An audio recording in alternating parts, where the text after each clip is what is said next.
तो दोस्तों, मिलिए एंड्रोमेडा गैलेक्सी से, जो हमारी सबसे नजदीकी बड़ी गैलेक्सी है। ये गैलेक्सी हमारी मिल्की वे से लगभग 2.5 मिलियन लाइट ईयर्स दूर है। ये एक बहुत बड़ी स्पाइरल गैलेक्सी है जिसमें अरबों तारे, ग्रह और अन्य सेलेस्टियल ऑब्जेक्ट्स शामिल हैं। बिल्कुल हमारी मिल्की वे की तरह एंड्रोमेडा भी एक विशाल और कॉम्प्लेक्स स्ट्रक्चर है। लेकिन एक ट्विस्ट है, एंड्रोमेडा हमारी गैलेक्सी से टकराने वाली है। ये कोलिजन कॉस्मिक स्केल पे बहुत स्लो मोशन इवेंट है। पर घबराओ मत, ये कॉस्मिक एक्सीडेंट अभी अरबों साल बाद होगा। वैज्ञानिकों का मानना है कि ये टकराव लगभग 4.5 बिलियन साल बाद होगा। ये कोलिजन कॉस्मिक स्केल पे बहुत स्लो मोशन इवेंट है जो लाखों सालों में अनफोल्ड होगा। फिर भी ये हमें याद दिलाता है कि यूनिवर्स कितना डायनामिक और अनप्रेडिक्टेबल है। गैलेक्सी स्पेस में रुकी हुई आइलैंड्स नहीं है, ये लगातार मूव करती है और एक दूसरे के साथ इंटरैक्ट करती है।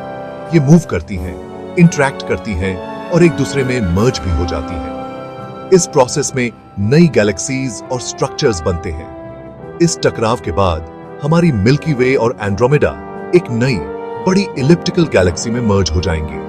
ये एक नया कॉस्मिक स्ट्रक्चर होगा जो यूनिवर्स की कॉम्प्लेक्सिटी को और भी बढ़ाएगा। एंड्रोमेडा हमारी अर्थ से लगभग 2.5 मिलियन लाइट ईयर्स दूर है। ये डिस्टेंस इतना वास्ट है कि इसे कॉम्प्रिहेंड करना मुश्किल है। अगर हम लाइट की स्पीड से ट्रैवल करें तो भी हमें वहां पहुंचने में 2.5 मिलियन साल लगेंगे। ये बहुत ही ज्यादा डिस्टेंस है। इस डिस्टेंस को मेजर करने के लिए एस्ट्रोनॉमर्स को बहुत ही एडवांस टेक्निक्स का यूज करना पड़ता है। अगर हम इसे नजदीक से देख पाते तो ये एक अद्भुत नजारा होता।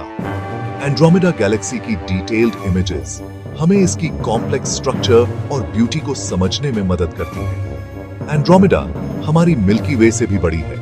इसकी साइज और मास दोनों ही हमारी गैलेक्सी से ज्यादा है।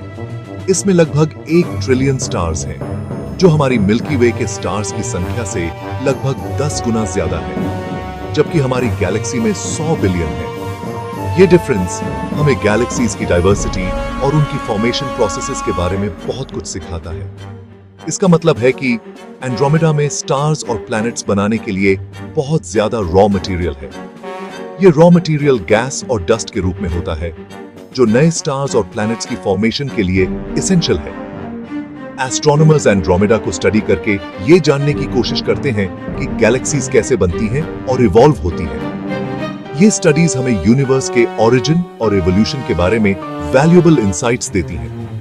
ये हमारी अपनी गैलेक्सी के कंपैरिजन के लिए एक वैल्यूएबल पॉइंट है। एंड्रोमेडा और मिल्की वे की कंपैरिजन से हमें ये समझने में मदद मिलती है कि हमारी गैलेक्सी का फ्यूचर क्या हो सकता है। एंड्रोमेडा का मूवमेंट ग्रेविटी से इन्फ्लुएंस होता है। ग्रेविटी वो फोर्स है जो ऑब्जेक्ट्स को एक दूसरे की तरफ अट्रैक्ट करती है। ऑब्जेक्ट जितना मैसिव होगा, उसका ग्रेविटेशनल पुल उतना ही स्ट्रांग होगा। एंड्रोमेडा और मिल्की वे हमारे लोकल ग्रुप की 2 सबसे मैसिव गैलेक्सीज हैं।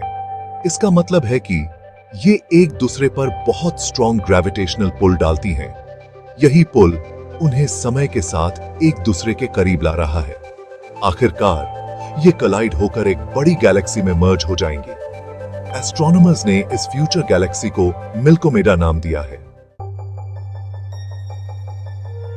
एंड्रोमेडा में कई तरह के सेलेस्टियल ऑब्जेक्ट्स हैं।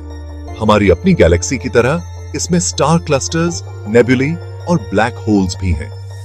स्टार क्लस्टर्स स्टार्स के ग्रुप्स होते हैं जो एक ही cloud of gas and dust से बने होते हैं।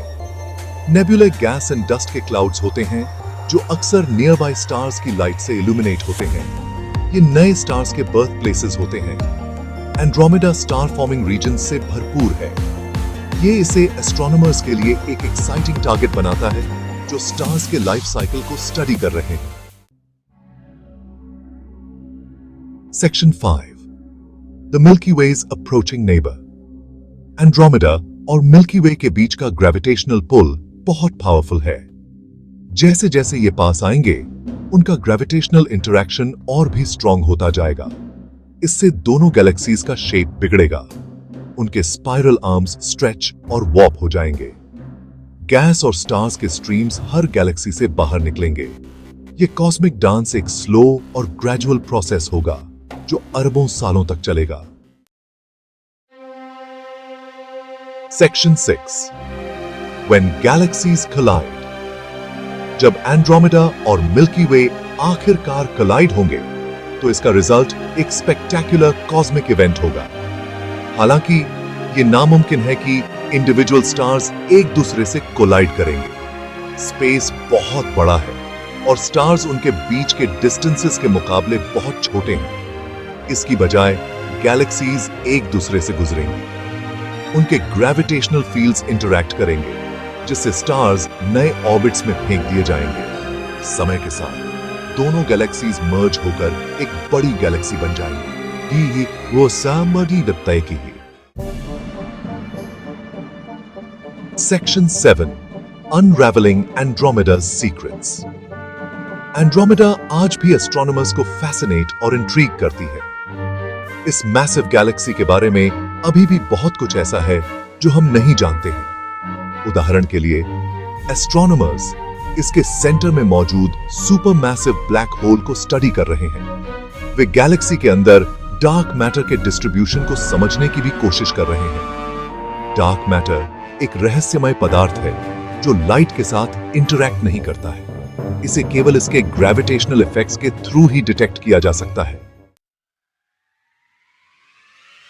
Section 8 Our Place in the Cosmic Tapestry। In this chapter, we delve into the vastness of the universe and our unique position within it। Andromeda Galaxy हमें universe की विशालता और अजूबों की याद दिलाती है। इसकी स्पाइरल आर्म्स और ब्राइट कोर हमें एक मेस्मराइजिंग व्यू देते हैं। ये हमारी अपनी गैलेक्सी के फ्यूचर की एक झलक है। लगभग 4.5 बिलियन सालों में मिल्की वे और एंड्रोमेडा एक दूसरे से टकराएंगे, creating a spectacular cosmic event. Andromeda को स्टडी करके हम गैलेक्सीज के हिस्ट्री और एवोल्यूशन के बारे में और भी बहुत कुछ जान सकते हैं। Scientists use powerful telescopes and advanced technology to uncover the secrets hidden within its stars and dust. हम कॉस्मोस में अपनी जगह के लिए एक गहरी अप्रिसिएशन भी हासिल कर सकते हैं। जब हम नाइट स्काई में इन गैलेक्सीज को देखते हैं तो हमें अपनी एग्जिस्टेंस की फ्रेजिलिटी और ब्यूटी का एहसास होता है। यूनिवर्स एक डायनामिक और हमेशा बदलने वाली जगह है। Stars birth and die, galaxies form and collide, and cosmic events continuously reshape the fabric of space. और हम खुशकिस्मत हैं कि हम ऐसे टाइम और प्लेस में रह रहे हैं जहां हम इन कॉस्मिक इवेंट्स को अनफोल्ड होते हुए देख सकते हैं। With each passing night, the sky tells a new story, inviting us to explore and understand our place in this grand cosmic tapestry.